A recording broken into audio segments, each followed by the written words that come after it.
Hey guys, how are we doing? So we're back on another Totally Not Mark video. Been a while. I mean, it's not been that long. It feels like it to me. But we did the Freeze one last. I really like his discussion on these characters. Always brings up some interesting points. And I feel like with the Son Gohan, the forgotten character, there's going to be some good points in this, because Gohan was like introduced and brought in to be like, where's he going to go? You know, he had like such potential in that, and I've seen such conflicting videos online.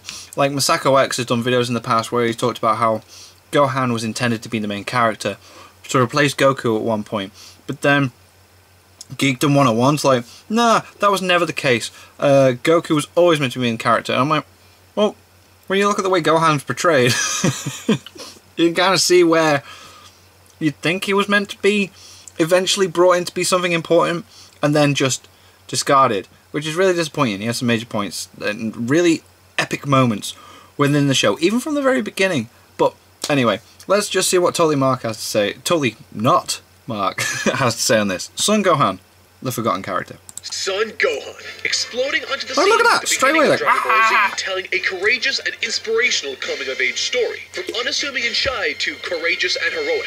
From would-be attempted main character to utter modern-day obscurity. Damn the it. story of Son Gohan is one of monumental highs and heartbreaking lows. Yeah. With many in the community still upset decades later Aww. with how his character was That's handled amazing. and continues to be handled today. So a while back, I put up a poll Superman on my is so Twitter asking disappointing. the question, who was the most disappointing character in Dragon Ball? Gohan leaving what? options like Jiren, Piccolo, and Majin Buu alongside Gohan. Oh. And despite Jiren's character direction at this time being a meme for how terrible it was, Yeah. Gohan still managed to make it a close race, Oh. racking up more votes than the similarly mishandled Piccolo and the vapid caricature Majin Buu Right. combined. So today I want to take an in-depth win it. look at Gohan's character to find out what worked and why it worked, and to finally figure out what went wrong to cause this fall from grace, all in an attempt to answer the age-old question, is it too late for Son Gohan? I don't think it's ever too late. It's not too late.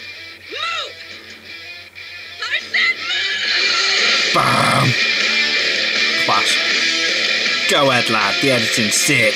Timing on Right that. out the gate on Gohan's first big outing, Akira Toriyama demonstrated to us everything we needed to know about Gohan as a character. He was polite but shy, and when Raditz arrives, Gohan is seen grabbing tightly onto Goku's Push him leg, into a corner, further communicating you're gonna that he fight. is very much prone to fear, as most children are. Gohan was made to look unremarkable. And that's important because in a show like Dragon Ball, where fighters need to be confident and need to want be. to fight, Yeah. you would think that Gohan seems like a terrible fit, but in reality, from a writing perspective, Gohan's size, fear, and reluctance to fight were his biggest strengths in making him a compelling and fun character Very to watch. interesting When Akira on screen, Toriyama yeah. added a certain extra ingredient to his character. An explosive temper. It might Push him seem into a like corner, a rather gonna get you. rudimentary concept, but it's actually more sophisticated than you might think. You see, everything from Gohan's design as a character to his sensibilities as a person serve to exponentially increase the effectiveness of these instances where he loses control. In other words, the most fun that's had with Gohan occurs when he is made to feel scared and small when pitted up against someone who is Yeah, very because you evil know and that someone's large. going to go. It's like, oh. You know he's going to do something. From that moment on, you were like, right, okay. If he has moments where he's panicking and this that. isn't a fair fight, and so there's a very clear power dynamic established. In this instance, not only is Gohan much smaller than his foe, but he is also only a young child. And the more helpless and small a character looks compared to their foe, the more shocking and satisfying it is when that To see them small overcome character that, yeah. ultimately takes down that larger individual. Yeah. Speaking on the topic of reactive characters, K.M. Weiland said, "This is probably the most important thing to understand about the reactive protagonist. His reactivity is almost solely the result of the fact that he is not the one who is controlling the conflict. The antagonistic force is firmly in control at this point. Right. Stuff is happening to the protagonist, and he can't stop it. In other words, for Gohan's angry moments to achieve their desired effect, Gohan can never be the one to pick the fight. Yeah, he the must fight. be provoked, because Yeah. if he picks that fight, he becomes a bully. And so writing Gohan as a shy, kind, and passive character creates every He's the one opportunity beating to the bully avoid up. being a bully. The more scared Gohan is, the more courageous he seems when he overcomes that fear for the right reasons. And this was a formula that Akira Toriyama used to great effect when writing for Gohan through various arcs. Typically speaking, active characters are usually the most interesting and compelling characters to watch, because they are the characters that drive the story forward through they're their moving own choices everything and actions. around them, When an active character is on screen, you pay attention because this is the person that moves the story forward. This style of character works particularly well for protagonists. And so, reactive characters, as the name implies, react to the plot as it unfolds. Gohan is a reactive character, but one that was designed to take full advantage of that fact, reacting to those that pick a fight for despicable reasons. And during these specific instances, is more interesting and fun to watch than many of the other active characters in the story. The Cell Saga was where Gohan's character underwent a fundamental change, one that reconciled much of Gohan's character's baggage and saw to the climax of his character arc. K.M. Weiland, when speaking on characters undergoing change, says, particularly if your protagonist is following a change arc, he's also going to be struggling to understand a lot of his own motives at this point in the story. He's in the grip of the lie, and his blindness about himself, just as much as any other factor, is causing him to get smacked around during this part of the story. In other words, right before Gohan ultimately becomes the person he was always supposed to be, he held on to this belief that he wasn't good enough and struggled to come to grips with his feelings on the justification of killing someone. This was something he needed to be pushed to the point of snapping in order to act on in the past. However, now, having reconciled this lie with the truth that it is okay to do everything in your power to protect the Earth, Gohan has changed on a fundamental level from who he was at the beginning of this arc, to someone who now assumes the responsibility as Earth's defender. The climax to the Cell Saga was, in many respects, like the ending to Gohan's story, or at least the ending to the main one he was telling up until that point, one that was celebrated by fans and critics alike. And the trouble with that is, where do you go from here? Where do you continue? It isn't immediately clear. So in a sense, it's as if Akira Toriyama tasked himself with writing a sequel to a celebrated movie. A sequel to one of the most satisfying character journeys in anime. And it didn't work. Nope. This very good choice of clip. Modern day Gohan. And this is the Gohan that everyone who voted in that poll at the beginning of the video were thinking of when they saw his name on the list. When introduced to the story in early Dragon Ball Z, Gohan, as I said, was designed to look and act as though he was unremarkable, to subvert expectations and to complement the dynamic he brought to every major confrontation he was in. But this Gohan, the one we have today, is unremarkable, contributing little more to the series than simple recreations of classic great scenes and moments. It's just like, let's do this again. Simple, hey, remember this type moments, lacking intention and consequences. Throwback. Quite literally a nostalgia act. A similar brand of character fatigue has plagued other series favorites like Piccolo, although in different ways. Having played an important role in Dragon Ball from his unveiling, Piccolo was, and in many ways persists in being, a fan favorite, despite there truly being nothing to celebrate with regards his character anymore. Dragon Ball Super also saw to the rise of the character that took first place in our poll at the beginning of this video, as being the most disappointing character in Dragon Ball. And while I can appreciate why people have a great distaste for the shonen trope caricature that is Jiren the Grey, I can't say he's more disappointing than Gohan. Disappointment is a result of expectations not being met, and I can't say I expected as much from Jiren as I did for the future of this guy. It's clear to me. So, what went wrong? Let's make him completely comedic. Many official guidebooks released after the series had concluded featured 2 popularity polls taken during the course of the series, each ranking the 5 most popular characters of that given time. The first of these polls appeared in Weekly Shonen Jump from 1993, issue 12, towards the end of the Cell games, featuring the chapter where Cell self-destructs. It lists Gohan in first place, followed by Goku, Trunks, Vegeta, and Piccolo. The second of the 2 popularity polls appears in Weekly Shonen Jump 1995, issue 5 and 6, near the end of the Buu arc, featuring chapter 501 where a Gotenks-absorbed Buu continues to beat up on Gohan. In first place sees Goku, followed by Vegeta. Oh god, Gohan's not even on the list. And Piccolo. Gohan is not even on the list. Oh my god. What makes this more interesting is that between these 2 polls, after the 7-year time skip, the cover of chapter 421 presents a message from Master Roshi saying, Dragon Ball will continue for just a tad longer. From now on, taking the place of the late Goku as the main character will be the serious-minded son Gohan. Clearly, this arc did not end with Gohan being the main character. And the only comment made about this by Akira Toriyama came from an interview conducted after the series had concluded. Okay, here we go. I intended to put Gohan into the lead. So what the fuck? Why are you all arguing with me when I said that he was... he was ultimately not suited for the part. So why didn't the character work out? Well, If I was to read I into mentioned in this, the video again, this is my own speculation, that was meant to be it. Akira But Toriyama, you all up argued until with this me. point in Dragon Ball, had been writing it with Goku, the active protagonist. Yeah. Active protagonists, as I've said before, have a built-in charisma of sorts and most And everything importantly, happens around them. a compelling formula, because they drive the story. They make things happen. Gohan, on the other hand, is a reactive character, meaning he reacts to the story what's going as it on. happens to him more than he drives the plot. Yeah. What's interesting about this is that most characters in movies and TV shows tend to start their hero's journey as passive or reactionary characters, and as the story progresses, the protagonist shifts into a more active role with agency over the plot. This describes the arc Gohan found himself on from the Saiyan saga to the Cell saga. Beginning, he was quite literally dragged away to answer the call to action. Yes. Pushed into situations. But slowly he developed agency, and as He's his like, story I progressed, need to get he stronger, shifted I into need an to fight. active character in the most spectacular of ways. In a video discussing Dragon Ball GT, Super Eye Patch pointed out quite accurately that the simple and general theme of Dragon Ball is progression through struggle. Yep. And as you might have noticed, I love how he bleeped out GT. wastes no time in establishing that Gohan has slacked off and gotten weaker.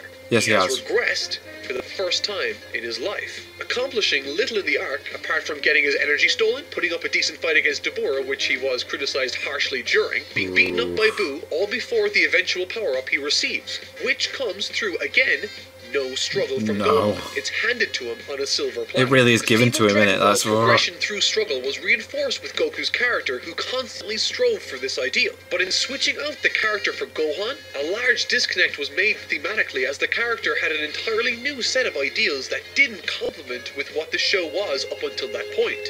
And to compound this problem, what made this all the more striking was that Gohan, up until this point, had embodied this ideal both physically and figuratively throughout his journey. However, now, as a happy adult, he has no struggle. The anger dynamic that enhanced his reactive character is now gone, and the size difference that was once between himself and his foes, while still there, isn't nearly as striking or effective That's what it was as with it Frieza, once was. So in many ways, a lot of the aspects of the early Gohan it felt character so we all tough loved watching him were fight. not present in the Buu Saga's iteration of the character. So in order for Gohan to work as the new protagonist, Dragon Ball's direction and themes needed to change in a noticeable way to accommodate this new Gohan. And as seen during the beginning of this new arc, it's clear Toriyama was trying something different with the story. A slice-of-life tale about Gohan getting used to being part of the society he's trying to protect. However, being around the other classic characters like Piccolo and Vegeta, who still upheld the ideals of classic Dragon Ball, only reinforced this sense that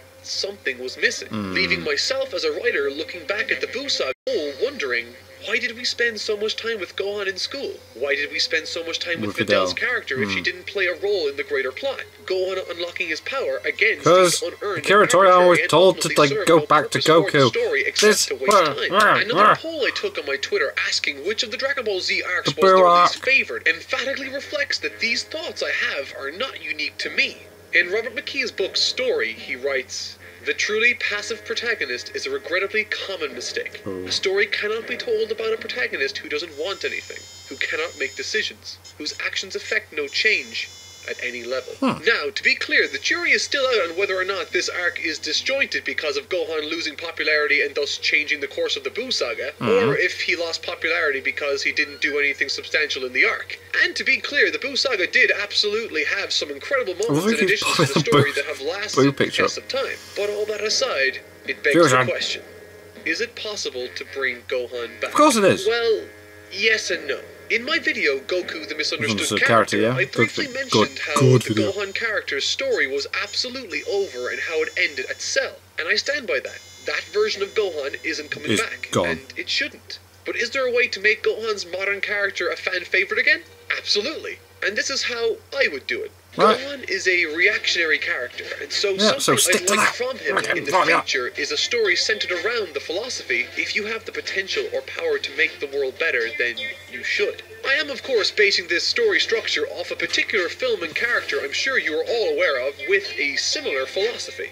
That with great power comes great responsibility. I think Gohan's character can take a few leaves from Spider-Man 2. It's a sequel to an ongoing story and features a reactionary protagonist. And a fantastic video by Patrick H. Willems describes this aspect of Peter Parker's story in Spider-Man 2 perfectly. If the first Spider-Man movie is about Peter Parker learning that with great power comes great responsibility, then Spider-Man 2 is about exploring that responsibility and the consequences of it. Ooh. It's about the toll that being a superhero takes on the rest of his life.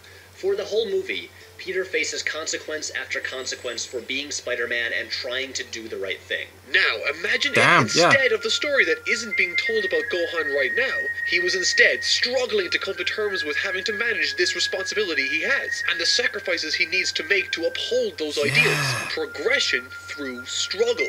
He's already flamboyant, has an alter ego, and a strong sense of duty, which was hinted at towards the beginning of the Boo Saga. I sometimes wonder if this was the original direction Akira Toriyama had in mind for the character. Maybe. But unfortunately, we don't know. And we may never know. In preparation for this video, I went back through my collection of manga, reading various excerpts and passages from Gohan's story. And truthfully, it saddens me to see a character that was once so inspirational and likable fall further and further into the background. It is annoying. So much so that today they aren't present at all isn't even in in the list material. And as some of you out there probably have noticed, he's not in the thumbnail of this video either. And the reason the thumbnail of this video features this Gohan and not his older counterpart is because this is the Gohan people love and remember. Yep, that's true. Unfortunately, the other has been forgotten. Thanks for watching. Damn, what a good video.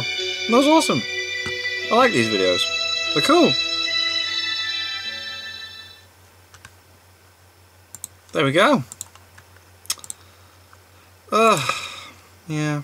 Could have been amazing. Like, there we go though. Like, I mentioned in the video that Gohan was meant to be the main character. And then I got a lot of, well, not a lot. I always say a lot. I got some comments saying, no, you're wrong. Akira Toriyama never done to do that. Watch Geekdom's video. So I'm going to have to watch Geekdom's video, aren't I? I'm going to have to do it. I'm going to have to check that out because, so I need to check that out now. And then,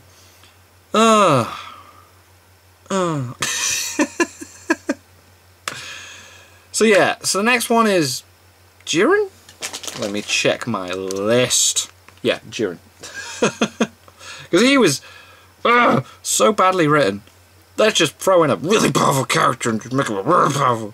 But yeah, it's a shame what happened to Gohan. He was so epic and cool and interesting to watch throughout the beginning of Dragon Ball Z to like the Cell Saga. Incredible. And Boo just wasn't interesting.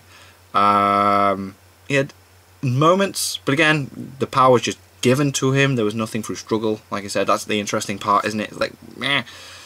But yeah, so yeah. Thank you guys very much for watching. What do you guys think of that? What do you guys think of this? Click like, subscribe if you haven't already. Leave comments down below. Let me know what you're watching and discuss in future videos. And I'll see you guys. It's all you guys next time.